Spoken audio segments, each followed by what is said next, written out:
The ornaments look pretty, but they're pulling down the branches of the trees. I don't want to think about it, I don't want to talk about it. When I kiss your lips, I want to sit down. Hey everybody, it's me, your buddy Dave, the host of the Dark Stuff channel here on YouTube. Thank you so much for checking out my latest video. My latest video is the newest edition of my series called This Year's Week. And what I do in this year's week is really, it's just a hodgepodge, a merging of kind of everything that I've been up to in the world of the dark stuff that doesn't really warrant an entire video of it. Okay, so I just push it all together, push it along, to quote Tribe Called Quest. Push it along, push it along. In this episode, we're going to be talking about an email I got from one of my all-time musical heroes. We're also going to talk about new music from Superchunk and JUNIPER. JUNIPER is back, that's right. A couple of shows I saw over the last few weeks. I saw Cake last night. I saw the Melvins. I saw LA Guns. I saw Violenteer. We're going to talk about all of that. We're also going to talk about the newest episode of Rock and Roll Book Club, my other channel. That will be linked to below, but we got the new one that just posted the other day. All that and much, much more. Please don't go anywhere. This is the Dark Stuff. Well, let's start off with the aforementioned email that I talked about from one of my all-time musical heroes. I got an email from Mike Watt. Mike Watt himself emailed me to talk about a video that I did a couple weeks ago here on the channel. I was first alerted to this from a friend who shared that he had reposted or posted my video on his Facebook and just said Omaha with big letters and was like, check it out. And I did notice a spike in viewing shortly after that, and then I was like, wow, that's great. I can't wait to do another video and tell people that Mike Watt shared my video. But then it went even further, because he actually shot me an email, and he just says, I'm not going to read the whole thing, but he just says, hey, Dave, thank you so much for the kindness. And the gist of the email was thanking me for the video and for the effort I put in, but also wanting to correct that MSSV, the band he's currently playing with, is not his band. It's Mike Bajetta's band, who's the guitar player, and he even points out that Mike writes all the songs, including Watt's bass parts, and that he loves being a part of the band. It's really enjoyable, and he was heading over to Europe and whatever, so there's that. And then he did tell me he is working, he's almost completed with a new album from Mike Watt and the Missing Men. So bottom line is, I was bursting when I got this email. I could not believe Mike Watt, A, saw my video, and then B, took it upon himself to find my email address and then to email me. I mean, nuts. So I have been on high ever since that happened. I mean, there's no question about it.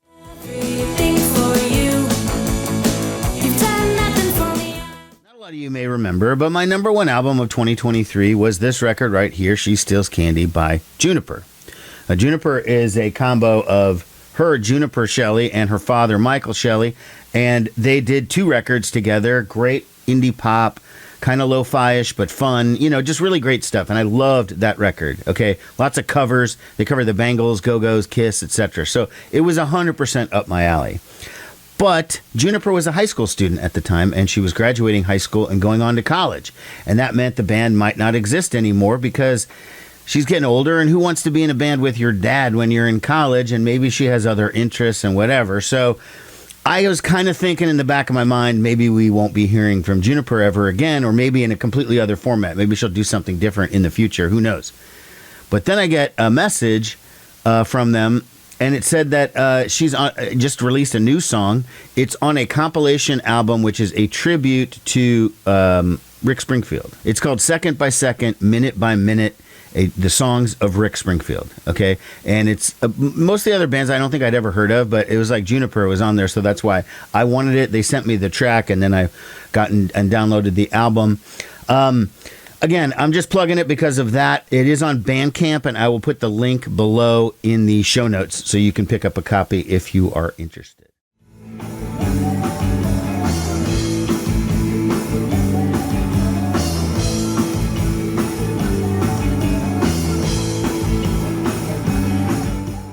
Just announced today, the day I'm recording this on June 2nd, Superchunk just announced their next album. Their next album is going to be called Songs in the Key of Yikes. Yeah, Songs in the Key of Yikes. That's such a good title. Well, they're doing pre-orders right now on it, and they're also doing pre-orders on an advanced 7-inch single. And they did advise if you want to get the single and the album, order them separately, because if you order the single and then you order and you combine it with the pre-release vinyl, you won't get the single until the album comes out in a couple of months. So that's there. And they sent out this email, and the email has a picture of the current Superchunk lineup, and it threw me. And I'm just going to take a second. This may be the first official press photo without John Worster. I'm not sure. They had touring photos and stuff like that. The touring version of the band features Jason Narducci on bass. Okay, he does all their shows. He's also plays with Bob Mould's band and a couple others. But Laura Balance, the founding member, original bass player of the band, the only bass player of the band, she's not the original, she's the one, still plays on the records. She doesn't want to do touring anymore. She was worried about losing her hearing. She hasn't toured for 10 years maybe at this point. But the press photo that came out does show with their new drummer, who replaced John, and then Laura back in the band. So now, looking at them, it's just a little bit different is all. It's just not, I mean, look, a band I've been listening to for 35 years, like I get an opportunity to be a little startled by the new picture of the band. Okay, I'm allowed that. Treating people just like pawns in chess. Wait until that judgment day comes. Yeah.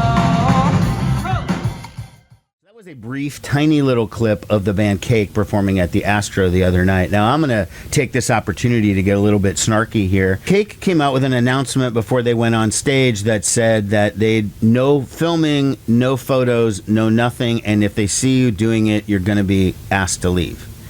Now, regular viewers of mine might remember about a month ago when I did a rant on one of my videos about no phone shows, and I said that if you don't want people to photograph and take videos, that's your prerogative, but why don't you just let people keep their phone and tell them if you violate the rule, you're going to be thrown out. Because the alternative is putting those foam things that you have to put your phone in the foam, and then you can't be used, but you have to carry around this big pouch. It's really stupid. Cake had this rule, and I'm like, all right, you did it the way that I would expect, or that I told people that you should do. But I put my phone in my pocket. I'm like, you know what? I'm not even that big a Cake fan. So what if I can't review this concert and I can't take any pictures? It's fine. Okay, I'll get over it. But all these people around me were all taking their phones out, taking pictures, shooting video, doing all sorts of stuff, and nobody was stopping them. So I decided, you know what? I'll wait till it gets dark, because the show started at 8 and there was no opener. And I'll wait till it gets a little darker, and then I'll take my photos and videos if I feel like it. Before someone says, well, they followed your rule, why did you violate it? Well, first of all, okay, that's best case scenario is to do it that way. My preference is don't have any rules like that at all because it's dumb. And second of all, you're outside. So they have this rule and then they don't enforce it. Because what I said in that other video was once they throw out one person, it'll stop. I will say that it was a 2-hour show. It was Cake, an evening with Cake, so there was no opener. I'm not the biggest fan of the band. I have nothing against them. I never have, But I just find them to be very boring, and I knew about 3 songs of theirs, and as you would probably guess, they played them at the very end.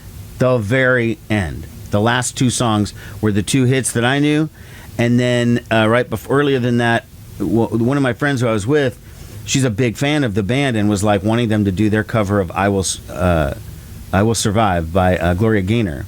I guess they have a good version of it. Well, they didn't do that. They did War Pigs by Black Sabbath instead, and I kind of wish they'd done the Gloria Gaynor track, to be honest. So look, if I'd been by myself, I probably would have left like at intermission, but my 2 friends were pretty big fans of Cake, and they were having a good time. I didn't want to ruin it for them, so I just decided I'll tough it out. I'll stay to the end of the show, and we did, and we got out of there, and everyone else seemed to like it. I just was bored out of my fucking mind during the Cake show. Didn't like it at all.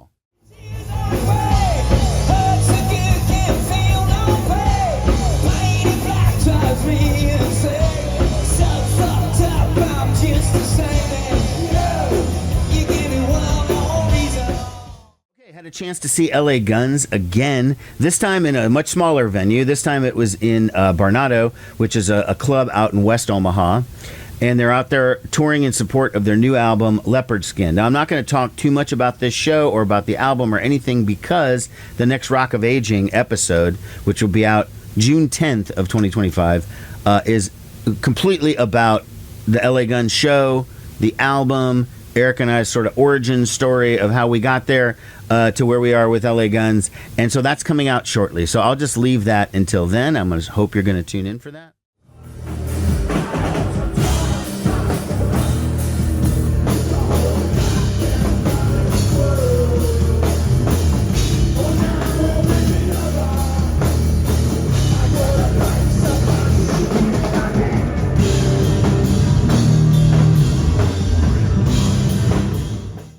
also saw the Melvins for, I don't know, the 5th or 6th time. And I did an entire video on that, which is actually out already, and I'll put a link to that.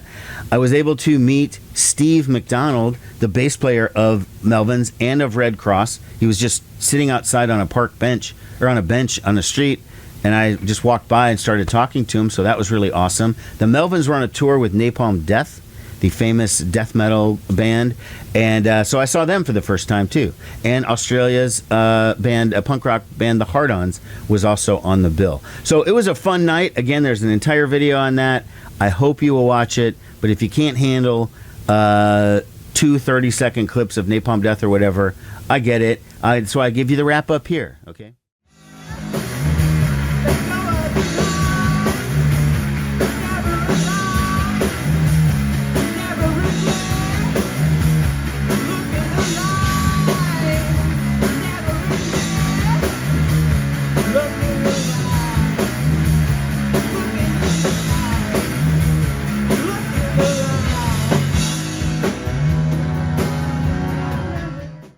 Caught the band Violenteer, an altered version of that band. So I've covered them on a couple of videos. It's a 2-bass band that features the singer of Season to Risk, and one of the bass players is the former member of Virtual Device and some other bands. Anyways, I like the band. I've seen them twice. I've covered them on the channel.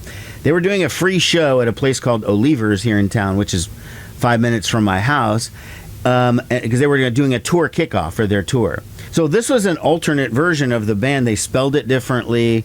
Their singer, Steve from Season of Risk, was not there. They had a guest vocalist doing the singing. And they had a new drummer, which is the guy from Pagan Athletes, which is a great new band. Now, I don't know whether he was just filling in for that night or filling in for the tour or whatever, but he played drums for them, and he was great. He was great in that other band. But then, I didn't know that, but opening the show was one of his bands called Titus Groaners, which is a garage rock band where he is the front man, plays guitar and sings.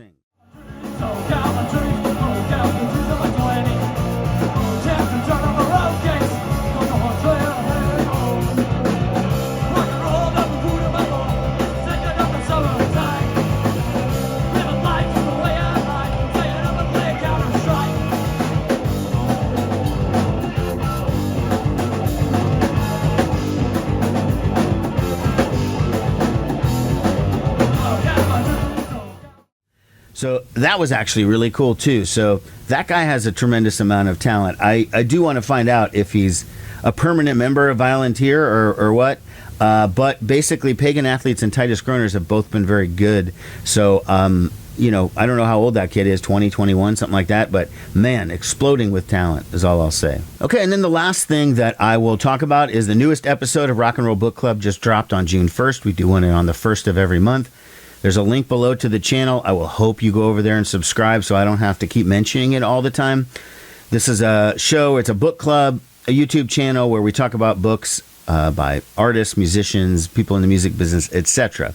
This month's pick is a bit of an anomaly. We chose the Ione Skye memoir called Say Everything. Ione Skye is an actress. Of course, you know her from Say Anything and River's Edge and stuff like that. But we chose it largely because of her connection to rock and roll. I mean, her father is the 60s pop star Donovan. She's dated Anthony Kiedis. She was married to Ad Rock from the Beastie Boys. She's married to Ben Lee right now. So there are a lot of musical connections, plus a lot of her friends were musicians and rock stars and all of that too. So we felt like it fit in, okay? Again, subscribe to the channel. And I would appreciate that very much. All right, well, that pretty much wraps it up. Short and sweet, folks, just like you like it, you know. Thanks a lot for watching, everybody. Take care. Bye-bye.